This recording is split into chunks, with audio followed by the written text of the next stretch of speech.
Hey everyone, welcome to The Leader's Edge. I'm your host, Steve Steele, and today we're diving into some insights and principles that will supercharge your leadership and ignite your personal growth. Whether you're a budding entrepreneur or a leader navigating change or a seasoned pro, this show is tailor-made for you. Each episode is packed with practical strategies designed to elevate your mindset and apply your leadership impact. So get ready for actionable tips that can put you into practice immediately. I have a huge shout out to all of our amazing listeners. Thank you for your unwavering support. So let's embark on this journey together and unlock your true potential. Now, today I'm out of studio and I'm coming to you remotely, and I'm excited to share 3 core strategies that will empower you to make that game-changing leap back from any setback or adversity you're facing in life or in business right now. So let's get started and talk about that impact. But let me just kind of start out a little bit about my own story so that you can understand kind of where I'm coming from. I don't think I've ever shared this on air before. So I want to share this with you and tell you a little bit about me. I grew up as a child with my dad being in the military. And so I was always called a military brat. And so I think some of you probably can relate to that. If you've been in the military before, you understand where I'm coming from. One of the things that we did being in the military is we traveled all over the country. I mean, from one base to the next base, about every year and a half, 2 years or so, we would be traveling to another base and living in another place.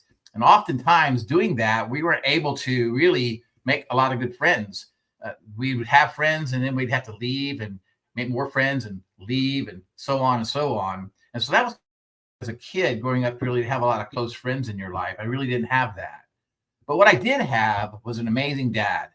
And what dad did for me and my brother was he was able to take the times that we were traveling back and forth across the country, and he was able to teach us a little bit about the United States history and the Civil War. One of the things that we did is we stopped at every Civil War battlefield that was really in the country, crisscrossing the country. And today being Lincoln's birthday, I just thought that, wow, that kind of coincides together of my dad taking us to see those Civil War battle sites. And we would go to those battlefields and we would imagine exactly what we were doing. And oftentimes they had reenactments, and it was really, really cool as a child. And my dad teaching us the history of the United States in the Civil War. He was an amazing dad, and I loved him so much. But what made him so amazing in my life was actually when I went to college. Now, dad and mom really wanted me to spend a lot of time searching at what I was going to do. And they had ideas what I wanted to do, but their ideas of what they wanted me to do and my ideas what I wanted to do just really didn't coincide much. So dad and mom wanted me to go into some type of job where I'd have aviation. And they even considered the military, but I didn't want to go to military, because I already spent all my life in the military as a kid. So I didn't want to go in the military. But they talked about aviation and wanted me to be go into aviation sometime. Now, I liked airplanes and I liked flying them. And as a kid, I built lots of models of airplanes, but I wasn't sure I really wanted to go and work on airplanes or I wanted to go into aviation of any kind. But because they were paying the bills and because they wanted me to go to college, I went my first semester and started to study aviation and took the basics to aviation and different things like that. And I went the first semester and I couldn't do it. It was horrible. I could not do that at all. It wasn't something I wanted to do. And it was something, and so that into that semester, I changed my major to what I wanted to do. Now I had to go home at the end of the semester and I had to tell dad and mom that I changed my major. That was huge. Because what I wanted to do, what they wanted me to do was 2 worlds apart. What I wanted to do was I wanted to become a musician. And I knew, and they knew, that there wasn't a lot of money in being a musician. But I had to go home and tell them. So I go home and I'm there and I come in the house and I said, Mom, Dad, I really need to talk to you. I need to share with you something. And they were looked at a little bit concerned of their face. You know, they didn't have any idea. So we went into the living room and had the family talk, you know, where you sit on the couch and, you know, they had the family talk. I told Dad, and of course, Mom was sitting on the couch next to me, and Dad was standing right there in front of me in his military way with his arms crossed. And he said to me, he said, "What's wrong, Steve? What's going on?" I said, "Dad, I have to tell you something." And a concern came across his face. I said, "Dad, I don't want to be in aviation. I want to be a musician. And I'm even thinking about going into ministry to do that." And he looked at me with his stern look for about 2 minutes. felt like an hour, but it was just a few seconds, really. And he grabbed my mom's hand, took her off the couch, and they walked into the kitchen. And I'm like sitting on the couch by myself, and I'm freaked out. I didn't have a clue what they were talking about in the kitchen, but they were talking in the kitchen. It seemed like an hour they were there, but they were only there maybe 10 or 15 minutes. And they come back out, and Dad looks at me, puts his hands in his pockets, kind of pacing a little bit. And Mom sitting on the couch, and she's kind of crying. Tears are coming down her eye. And he said something to me I'll never forget. He said to me, he said, "Steve," he said, "I didn't spend 20 years of my life in the military defending this country so that you could not have the choice to do what you want in your life." He said, "But I ask you one thing, just one thing. Please do this for me." I looked at him. I said, "Dad, whatever you ask, absolutely, whatever." And this is what he said, and this is what changed my life. He said, "Jump as high as you can, and I will forever be your net." My life changed at that moment. My life changed at that moment. So I did. I went back to school. I studied music, and I did go into ministry. Now, one of the crazy things about ministry is that you often go into the field of ministry and you go as a musician, but you might have other jobs in a church that you have to do. And one of the other jobs in the church that I had to do was I had to be a youth pastor at the same time. And I loved youth, and it was fun, and I enjoyed it. But I'm going to bring up some slides here as I begin to talk and share some things with you. And I'm going to share actually 3 core strategies of how soaring from really impossible situations in your life, because I'm going to share a story here with you in a second. When you're in a situation, oftentimes maybe in your business, and you have setback and you have adversity, I'm going to share with you 3 core strategies to help you move from impossibility to possibility. So let me just kind of share with you a little bit about my story when I became the youth pastor and became a church. So at a church, I was responsible for taking kids to youth camp. And that was a real thing that I had to do. I had to plan it. I had to organize it, had to get it all together. So I organized it big. I decided what we're going to do is we're going to go be here in Fort Worth, Texas, and we're going to travel to Colorado Springs, Colorado. And we're going to travel in a bus, an old school bus, about 1978 model. And we're going to go up there and have a great time for a week in the cool mountains of the Rockies. That was what I wanted to do. It was so cool. I was excited about that. So we all gathered in the bus. We left that day, and we traveled all night, and we were in Colorado, and we'd stopped for gas to bus up. Everything was going perfect. Everybody was having a blast. Everything was going great. And so we stopped for gas. All the kids got out, stretched their arms and their legs, went and got some treats, got some stuff, got back in the bus, and we started back out, full tank of gas, and we started back out. About a few miles down the road from that stop, we had a very tragic situation happen. The bus was traveling down the highway about 50 or 55 miles an hour. It wasn't going fast. And the bus took a quick turn to the right and flipped on its side. And it slid down the highway of about 150 to 155, 56 yards, something like that. And not on top of that, it caught on fire. So now I have a bus laying on its side, sliding down a highway on fire. I found myself, when I picked myself up out of the stairwell, I didn't know even how I got there, but I found myself in the stairwell and picked myself up, pushed a bunch of stuff off me. And I'm like in a fog of what's actually going on here. What is actually taking place? What is actually going on here? So I crawl my way out of the front of the bus from the windshield area. And so I looked around, and that's when I actually saw the fire and the flames that started up at the engine. And so I quickly ran around to the back of the bus. And when I got to the back of the bus, there was total chaos.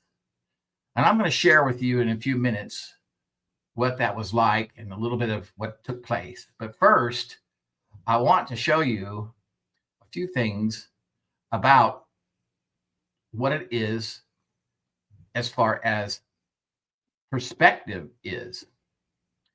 So here's oftentimes when we get overwhelmed, and I will tell you, in that moment, I was extremely overwhelmed. Oftentimes when we get in an overwhelmed situation,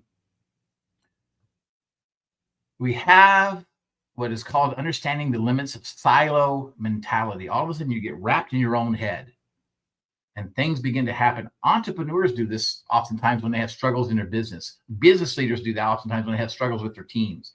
They get the understanding of silo mentality, recognizing that problems often feel unresolvable due to the really narrow viewpoints that we have.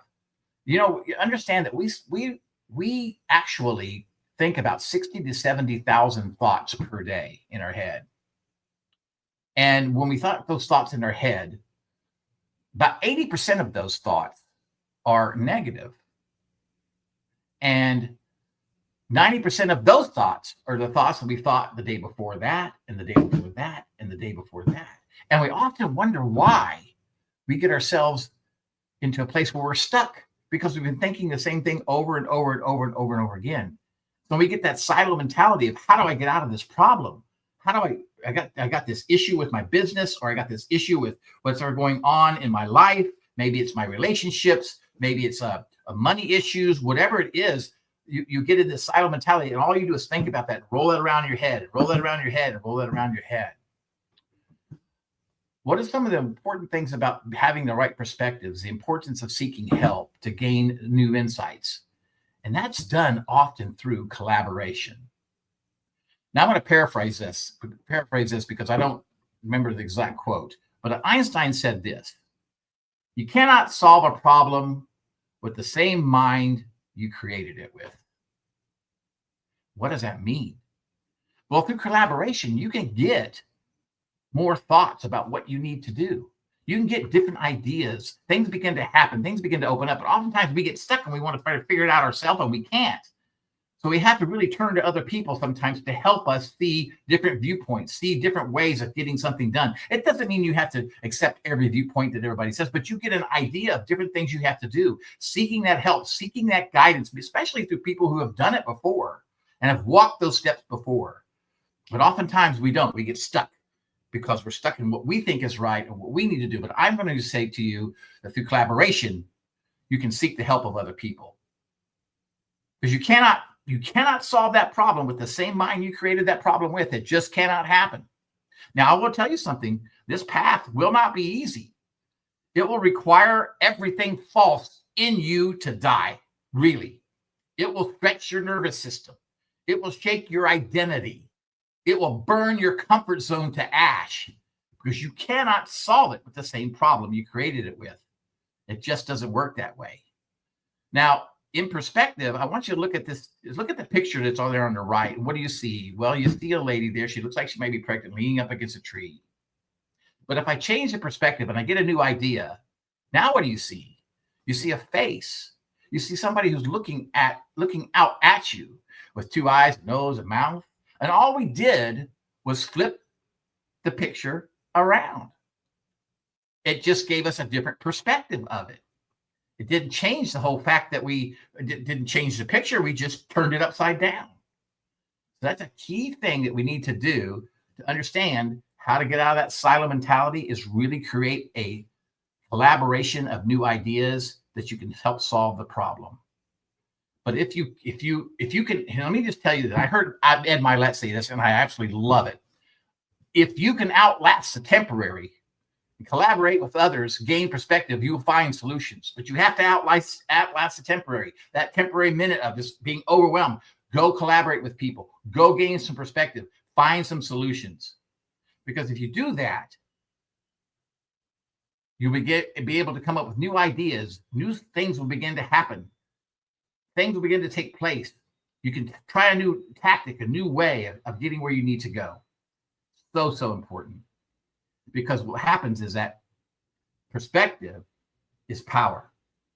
And so how do you gain that perspective? Oftentimes when we're walking through this whole thing and you say, well, I am talking to people. I am getting that understanding. I am trying to collaborate, but I still don't see the clarity of it yet. Well, how do you get clarity? How does a person get clarity? When I was teaching my kids to drive, one of the things I taught them was when you get into a big thick fog bank and you're driving, and you will, it happens to all of us. When you get into that kind of fog bank and you will begin to try to figure, oh my gosh, I can't see ahead of me. Don't turn on your high beams because that just thickens things. That makes things worse. How do you get clarity? Well, you might have to slow down a little bit. Listen to some of the things that people have told you and go the next 10 feet. Clarity on a work project. Gaining clarity, maybe needing the next 10 feet. That's how you do it. And it's the next 10 feet after that, and the next 10 feet after that. And as you gain more footage moving forward, clarity begins to open up. We're going to take a quick break right now, but after we come back, we're going to talk about the second part of it called making a new decision. So we'll be right back to the Leader's Edge.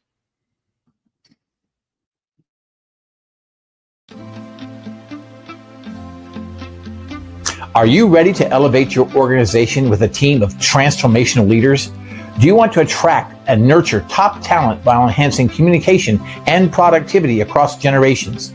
Hi, I'm Steve Steele, co-host of The Leader's Edge, and your coach with the Maxwell Leadership Team.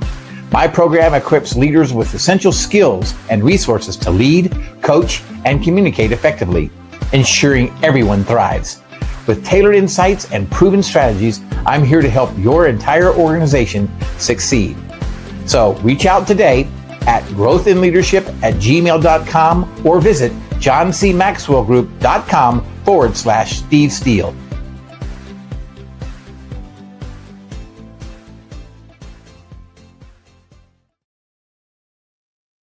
Hey everyone, welcome back to the Leader's Edge. I'm your host, Steve Steele. Thank you so much for being here. I greatly appreciate it. We're talking today about 3 core strategies to help you gain clarity on setback and adversity.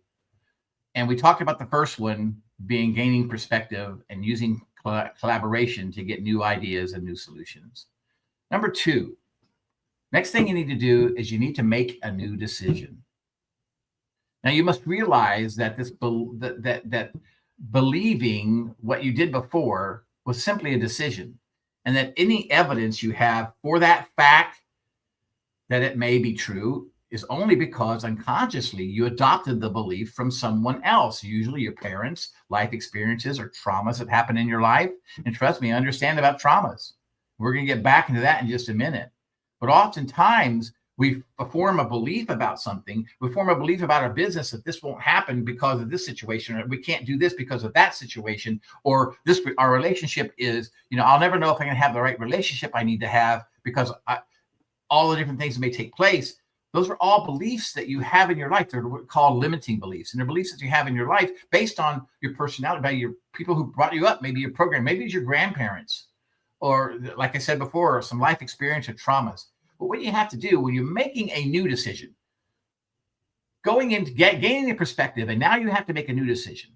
When making a new decision, seek evidence to support that belief while consistently ignoring any other evidence to the opposite of it. With this understanding, you can really give yourself some permission to make that new decision. If the limiting belief isn't aligned with what you want, then it's just good sense that the new decision should be something from some form of the opposite of your limiting belief. So if you think that, let's just give you an example. Let's just say that maybe you think that, I'm not worth it. I just don't think I can do it. I'm just not worth it. Well, that's not a true statement. You are worthy of it. You're worthy by God Himself. You're worthy to other people. You are worthy. That's just it. So the opposite of that would be, I am worthy. So when you're faced with a situation, especially in business or whatever that situation, you need to make a new decision. Seek for evidence for that. Now, honestly, if that limiting belief, like I said, isn't really aligned with what you want and what you want to do, then it's just a real good sense that the new decision you're going to make is something from the opposite of that limiting belief. So if you believe you're not able to accomplish this, or you're not able, that's not true. You can accomplish that. That's the opposite of the limiting belief. You can accomplish it. In decisions, we make all kinds of decisions. We make decisions that are alternate decisions. They're all kind of decisions that are complex. All kind of different things that we have to work through. But think of that form of that, in some form of that limiting belief you have as being the opposite of that, because that's exactly where it's going to lead to. Now, you have to kind of challenge and reframe your limiting beliefs as well. Now, here's what I want you to understand. This is something that I had to really learn, and I really had to understand. The way I believed about something was simply a decision that I made sometime in the past, sometime earlier. Beliefs are really often unconscious decisions influenced by some kind of external sources, such as our parents or our grandparents, as we said before. And so we have to accumulate evidence that supports these beliefs while ignoring the contradictory evidence of them. So how do you recognize limiting belief? Well, limiting beliefs can impede personal growth and fulfillment. Acknowledging the belief is crucial for initiating change. So all the way you're ever going to change is you have to put a understanding of how to get past a limiting belief to make a new decision. It's very, very possible to make decisions and still have limiting beliefs, but you're going to end up with the same thing you had in the past over and over and over. So making a new decision, you have to change the way that you believed about them. Understand this, really. Beliefs are only one thing. They're a decision. They're a decision that you've made, that you believe that you made in the past. Can you change a decision? Well, of course you can. You can change the way you feel about something, because John Maxwell said, I remember this in a book he wrote, if you can change the way you think, you can change the way you feel. And I absolutely 100% believe that.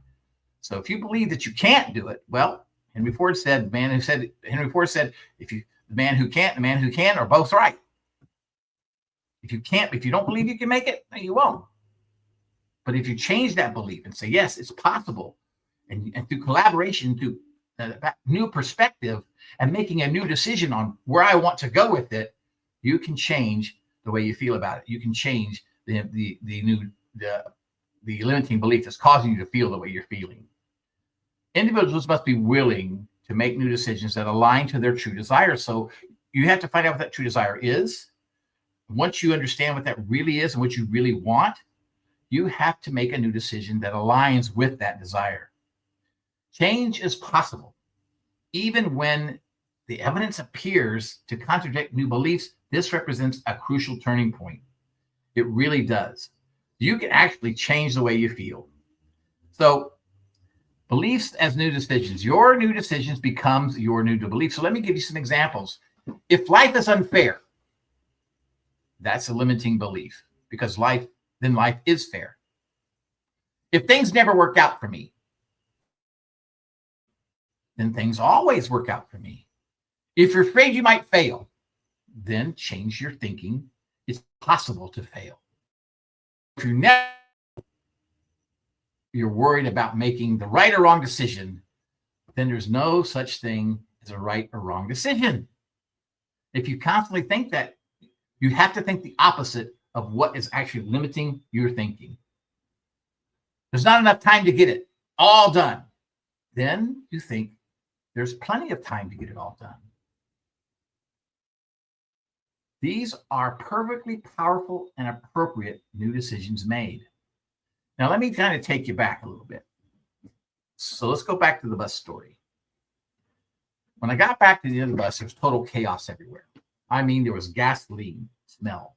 There was fire. There was smoke. There was people screaming. There was all over the highway. It was the most chaotic thing you can ever imagine at that moment. And understanding, I'm at this time, I'm not knowing who lived or died. I'm not knowing what's going on. I'm in my own silo mentality, right?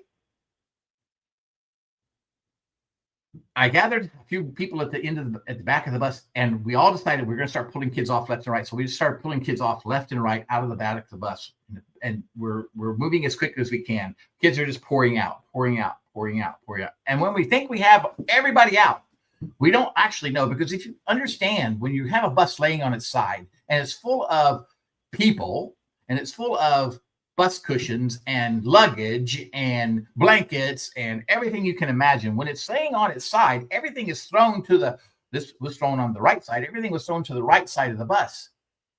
So you can just imagine how chaotic this was, and people trying to get out, and the bus being on fire at the same time.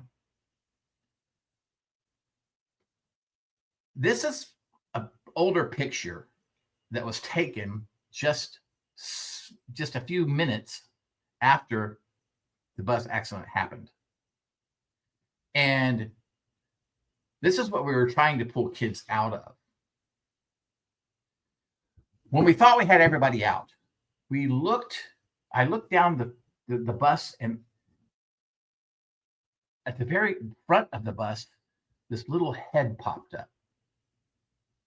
And I'm thinking, who's that? What is that? And this person, and so I recognized it was an individual. And I called out their name. So the collaboration of getting people to understand to help me get people off the bus, and then calling out this person's name to have them come forward, come to me. And they started up, and they got 2 feet away, and they took about 2 steps and collapsed. And I'll never forget it. Immediately, it came across in my mind, well, you got to go get the person out. You just have to get them out.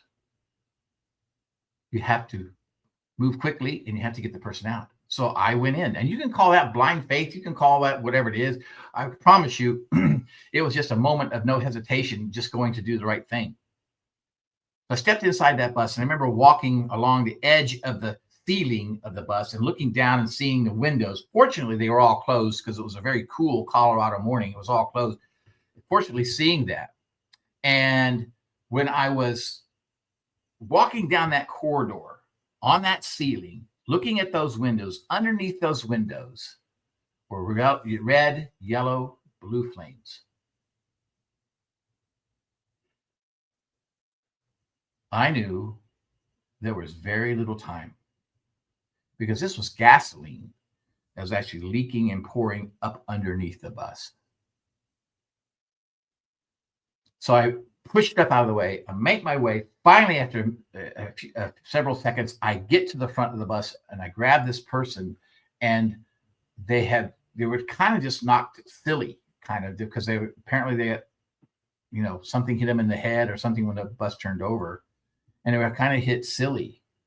And so in that process, grabbing them, I just yanked them and just started pulling them over everything. I didn't care how. My only one goal was to get out of the bus as quickly as possible. That was the one goal I had set. Fortunately, we got to the end of the bus. I was able to get the person out, got out of the bus, crawled out, and within 4 or 5 seconds, the bus just went up like a match. And this is a little more clarity of what I saw. That's what I experienced. It gives you a little different perspective as well. The first picture was a little grainy, old, but this one's more clear. And I will tell you, that moment, life changed for me. It was something I didn't know I was going to have to face, something I had to go through. As many of you have had similar situations in your life. But here's the one thing I have to tell you. I had to actually believe that I could do it. There was a time there for a second when I had to believe.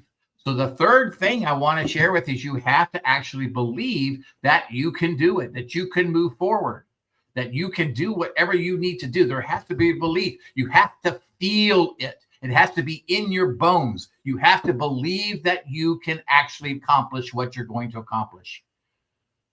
And I believed it. There wasn't a second there that I didn't believe I could make it. There were those moments of moving toward that bus and seeing that fire that caused some fear, but kept moving forward, kept going towards the goal, getting the clarity of pushing things out of the way, each step at a time, finally reaching that person, pulling them out, which gave me great relief when I got to that point. I had reached that goal, and it gave me a different perspective. So there's five primary drivers that I want you to understand for belief. So what you believe, you think. And what you think, you feel. And what you feel, you act upon. How you act determines your results, or perhaps the lack thereof. Your results always, 100% of the time, reinforce the original belief. So during that time, I had to understand that either I was going to accomplish it, I was going to make it happen, but will the fact that I was going to believe that it was going to happen, go forward with the act, move forward with what I was going to do, and the result would be this very same thing that I believed it would happen. I was able to get the person out. So what you believe, you think. What you think, you feel. You have to feel it. What you feel, you act upon. And how you act determines your results. And your results always, 100% of the time, reinforce the original belief that you had in yourself. And that's what I want you to understand. Change your belief, and you can change your outcome. Change your belief, and you can change your outcome. So I want to just do a little exercise with you, and I want you to just think about this in your head, okay? Know that if we were in an auditorium, I would actually do this exercise with you if I was speaking, and I would share with you what this is about. I think you can imagine this, so think this through with me as we go through it.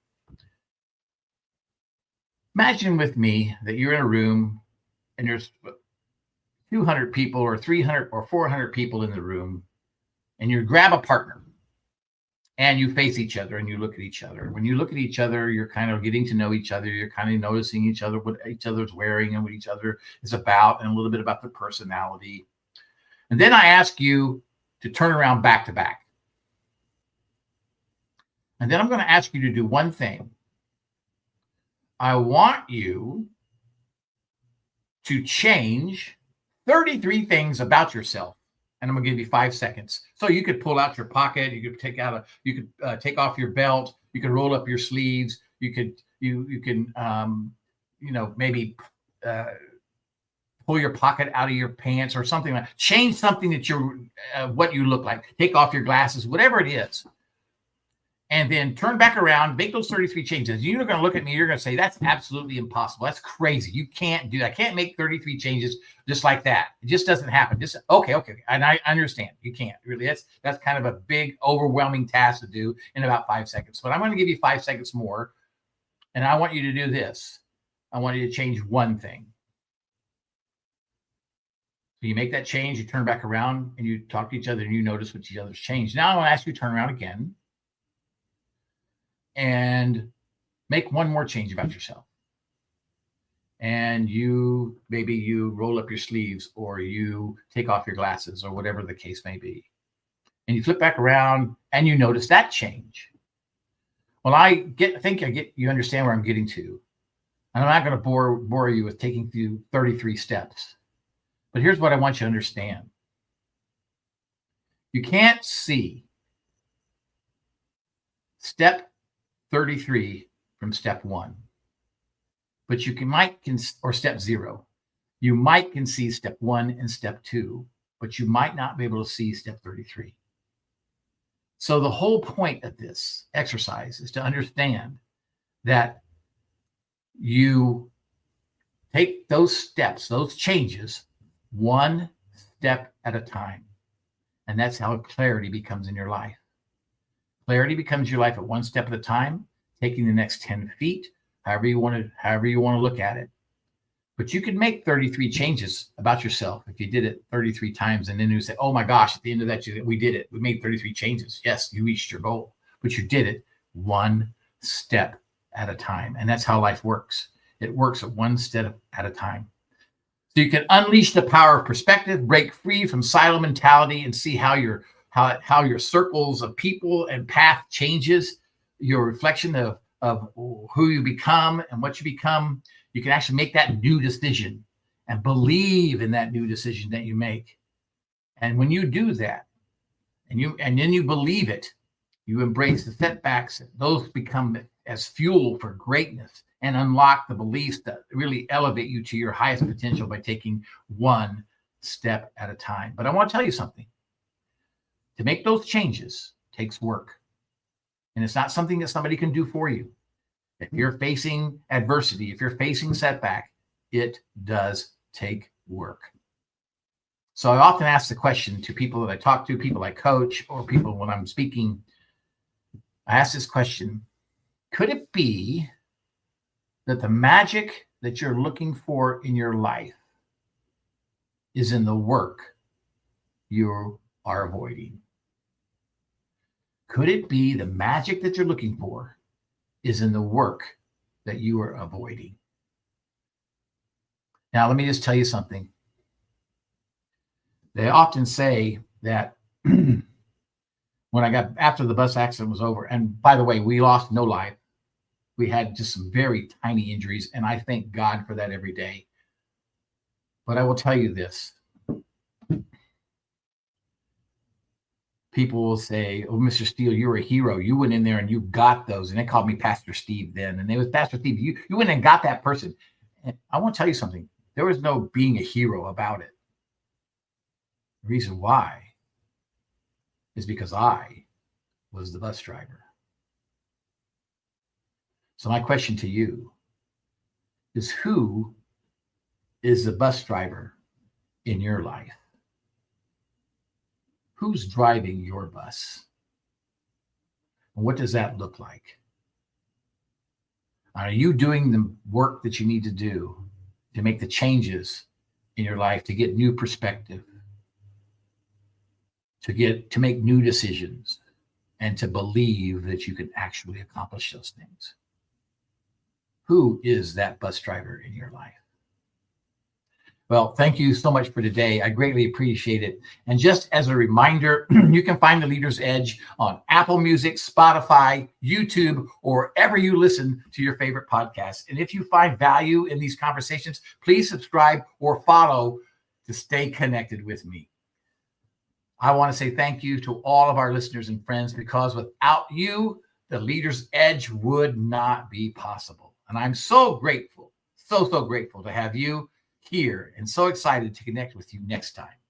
So from everyone, from the studios, from The Leader's Edge, thank you so much. Have a great day. Bye-bye.